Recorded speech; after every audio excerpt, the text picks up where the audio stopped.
And welcome to RC classes. तो आज हम बात करेंगे जॉइंट्स के बारे में। तो लास्ट टॉपिक में हमने कल देख लिया था अपना स्केलेटन के बारे में। स्केलेटन सिस्टम में हमने देखा था एक्सियल एंड एपेंडिकुलर स्केलेटन। तो आज हम बात करेंगे जॉइंट्स। तो जॉइंट्स क्या होते हैं? सिंपल भाषा में हम क्या बोलते हैं? The place where two bones meet, वो जगह या पॉइंट ऑफ कॉन्टेक्ट जहाँ पर हमारी दो बोन्स मिलती हैं या फिर बोन्स कार्टिलेज के साथ मिलती हैं। तो joints are the points of contact between bones और contact between bones and the cartilage. अब बचपन से आप पढ़ते आ रहे हैं, हमारे जो जॉइंट्स होते हैं 3 टाइप्स के होते हैं। सबसे पहले इमूवेबल जॉइंट्स, जिनके अंदर मूवमेंट नहीं होता, जिसे हम फाइब्रस जॉइंट बोलते हैं। दूसरा कार्टिलेजिनस जॉइंट, जो कि हमारे स्लाइटली मूवेबल होते हैं, मतलब थोड़ा बहुत मूवमेंट उनके अंदर होता है, partly movement. And last one is synovial joint, जो कि फ्रीली मूवेबल होते हैं। तो non movable joint fibrous joint, जो हमें स्कल्स के सूचर्स में देखने मिलते हैं। पार्शियली मूवेबल जॉइंट्स हमें वर्टिब्रल कॉलम के अंदर देखने मिलते हैं। एंड फ्रीली मूवेबल जॉइंट्स हमारे साइनोवियल जॉइंट्स, जो हमें डिफरेंट पार्ट में देखने मिलते हैं। तो आइए देखते हैं एक एक कर टाइप्स ऑफ जॉइंट्स। तो सबसे पहले जॉइंट्स में हमारा आएगा फाइब्रस जॉइंट्स। जैसे ही हमारा नेम सजेस्ट कर रहा है फाइब्रस, मतलब इमूवेबल जॉइंट्स फाइबर्स के बने हुए होंगे, फ्लैट बोन्स होंगी, आपस में अटैच होंगी।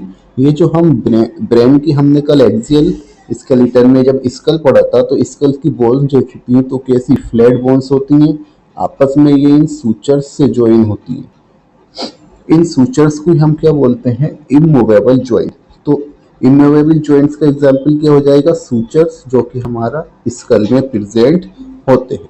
ये जो पार्ट्स देख रहे हो जिससे हमारी बोन्स स्कल की आपस में अटैच है, इन्हीं को क्या बोलते हैं हम? सूचर्स। उसके बाद हमारा नेक्स्ट आते हैं कार्टिलेजिनस जॉइंट्स, जो कि कार्टिलेज के बने हुए होंगे। कार्टिलेजिनस जॉइंट्स हमारे पार्टली मूवेबल होंगे, मतलब स्लाइटली मूवमेंट, थोड़ा बहुत मूवमेंट करेंगे। Bones are joint together with the help of cartilage, जैसे हमें अपनी वर्टिब्रल कॉलम में देखने मिलता है। तो इस तरीके से जो हमारी पूरी वर्टिब्रल कॉलम है, तो बीच में जो डिस्क होते हैं, इसके अंदर हमारे क्या कार्टिलेज आपस में फिक्स होते हैं, जो कि हमें थोड़ा बहुत मूवमेंट प्रोवाइड करते हैं। तो हमारा कार्टिलेजिनस जॉइंट का एग्जांपल हो जाएगा बिटवीन द वर्टिब्रल कॉलम। और मूवमेंट कैसे प्रोवाइड करेंगे? ये पार्शियली मूवमेंट। फिर नेक्स्ट आ जाएंगे साइनोवियल जॉइंट्स। ऐसे जॉइंट्स जिनके अंदर फ्लूइड फील्ड स्पेसेस मिलता है, जिसे हम साइनोवियल फ्लूइड बोलते हैं। कैसे होंगे? मूवेबल होंगे। इन्हें हम ज़्यादा से ज़्यादा मूवमेंट ये हमें प्रोवाइड करते हैं। They are characterised by the presence of fluid, जिसे को हम क्या बोलते हैं? साइनोवियल फ्लूइड, जो कि एक कैविटी के अंदर होता है, जिसे साइनोवियल कैविटी बोलते हैं। और आर्टिकुलेटिंग सरफेस में होता है दो बोन्स के बीच में। फॉर एग्जाम्पल, जैसे हमें ये दे रखा है, एक बोन हमारी ये आ गई, एक दूसरी ये आ गई, तो इसके बीच में जो हमारा नीचे दे रखा है, ये वाला जो पार्ट है, साइनोवियल फ्लूइड फिल रहता है, जिससे हमें ज्यादा से ज्यादा मूवमेंट प्रोवाइड रहे। साइनोवियल जॉइंट्स हमारे डिफरेंट टाइप्स के होते हैं, इसमें भी हमारे। तो साइनोवियल जॉइंट्स में हम डिफरेंट टाइप्स के देखेंगे। जैसे आ जाता है हमारा बॉल एंड सॉकेट जॉइंट, जो कि हमें कहाँ देखने मिलता है? हमारी शोल्डर जॉइंट में और हिप जॉइंट में।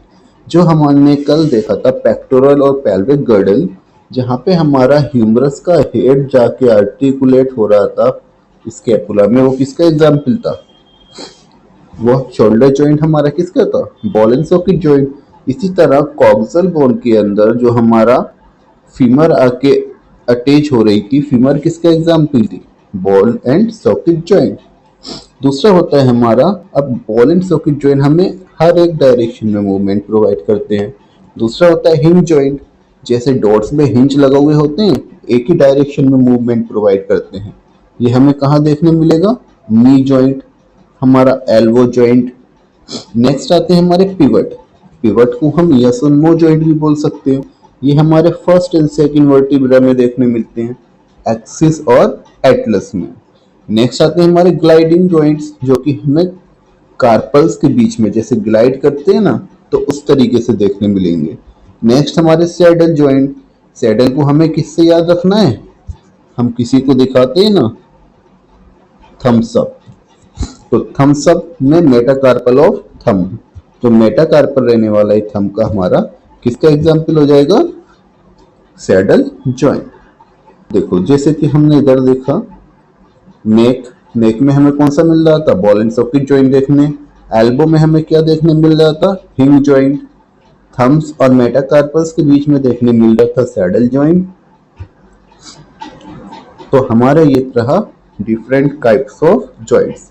तो जॉइंट्स में हमने क्या क्या देखा, 3 टाइप्स के जॉइंट्स होते हैं हमारे, fibrous joint, cartilaginous joints and the synovial joints.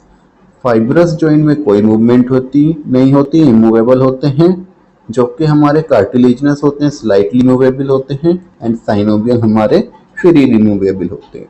Synovial के भी हमने डिफरेंट टाइप्स देखे, बॉल एंड सॉकेट जॉइंट, हिंग joint, pivot joint, gliding joint and the saddle joint.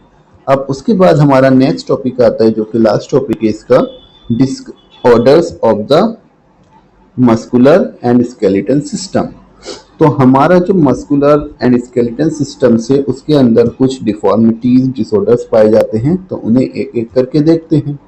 जैसे फर्स्ट आता है हमारा disorders of muscular and skeletal system में फर्स्ट आता है हमारा टिटेनाई।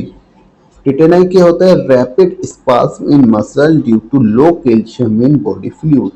जब हमारा कैल्शियम लेवल कम हो जाता है तो रैपिड स्पाज्म प्रोड्यूस होते हैं, जिससे हमारी जो मसल्स होती हैं वो डिफॉर्म हो जाती हैं, एट सी जाती हैं। और जो नेक्स्ट हमारा रहने वाला है, नेक्स्ट डिसऑर्डर आ जाएगा हमारा माइस्थेनिया ग्रेविस। माइस्थेनिया ग्रेविस हमारा जो है एक ऑटो इम्यून डिसऑर्डर है, जैसे रिमेटेड आर्थराइटिस होता है, वो भी एक हमारा ऑटो इम्यून डिजीज है। ऑटो इम्यून डिसऑर्डर्स क्या होते हैं, जब हमारा खुद का इम्यून सिस्टम अपने ही एंटीबॉडीज को मारने लगता है, तो ऑटो इम्यून डिसऑर्डर। ये इफेक्ट किसे करता है, जो न्यूरोमस्कुलर जंक्शंस होते हैं उनको वीक कर देता है, पैरालिसिस कर देता है मसल्स को। उसके बाद नेक्स्ट डिसऑर्डर आ जाता है हमारा मस्कुलर डिस्ट्रोफी, जिसमें जो है हमारा मसल्स का डेवलपमेंट वो जेनेटिक डिसऑर्डर की वजह से रुक जाता है। तो मस्कुलर डिस्ट्रोफी कैसा है, ये हमारा एक जेनेटिक डिसऑर्डर है। कैसा है, जेनेटिक डिसऑर्डर है। जो स्केलेटल मसल है वो प्रोग्रेसिवली डीजनरेट होने लगती है। उसके बाद नेक्स्ट आता है हमारा arthritis, most common disorder of this time. Arthritis क्या होता है, इन्फ्लेमेशन ऑफ जॉइंट्स। जो हमारे जॉइंट्स होते हैं उनके अंदर इन्फ्लेमेशन आ जाती है, सूज जाते हैं। ओल्ड एज में ज़्यादा देखने मिलता है, लेकिन आजकल हमें यंग एज में भी देखने मिल रहा है। नेक्स्ट डिसऑर्डर आ जाता है हमारा गॉट। अब देखिए डिफरेंस हमें किसमें याद रखना है, गॉट एंड आर्थराइटिस। गॉट क्या होता है, गॉट में भी इन्फ्लेमेशन होती है जॉइंट्स में, लेकिन किसकी वजह से, due to accumulation of uric acid. Gout में किसकी वजह से होती है inflammation, due to uric acid crystals. जो जॉइंट्स होते हैं उनके अंदर यूरिक एसिड के क्रिस्टल्स आपस में एक्यूमुलेट होने लगते हैं।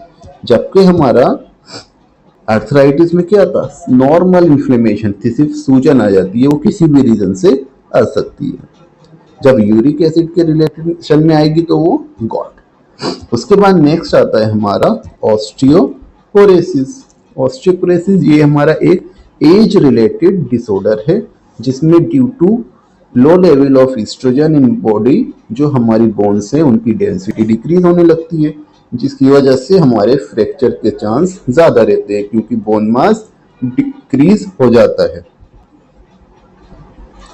Decrease level of oestrogen is a common cause. और जो हमारा ऑस्टियोपोरोसिस है हमारा, ये हमें वुमेन्स में ज्यादा देखने मिलता है, और मीनोपॉज के टाइम पे ये कुछ ज्यादा देखने मिलता है, क्योंकि एस्ट्रोजन का लेवल बॉडी में कम हो जाता है। तो ऑस्टियोपोरोसिस में बॉडी की जो डेंसिटी है वो कम हो जाती है, जिससे फ्रैक्चर होने के चांस ज़्यादा रहते हैं। तो थैंक यू वेरी मच। आपको अगर इससे रिलेटेड कोई भी दिक्कत हो स्केलेटन सिस्टम में या डिसऑर्डर्स ऑफ स्केलेटन सिस्टम या फिर जॉइंट्स, तो प्लीज़ अपनी क्वेरी कमेंट कीजिए और चैनल को लाइक कीजिए, शेयर कीजिए एंड सब्सक्राइब कीजिए और सब्सक्राइब कीजिए। होप आपको वीडियो पसंद आई होगी। तो thank you very much and next topic आप जो भी चाहते हैं उसे कमेंट कीजिए, उस पर वीडियो बनाएंगे। All the very best. Thank you so much.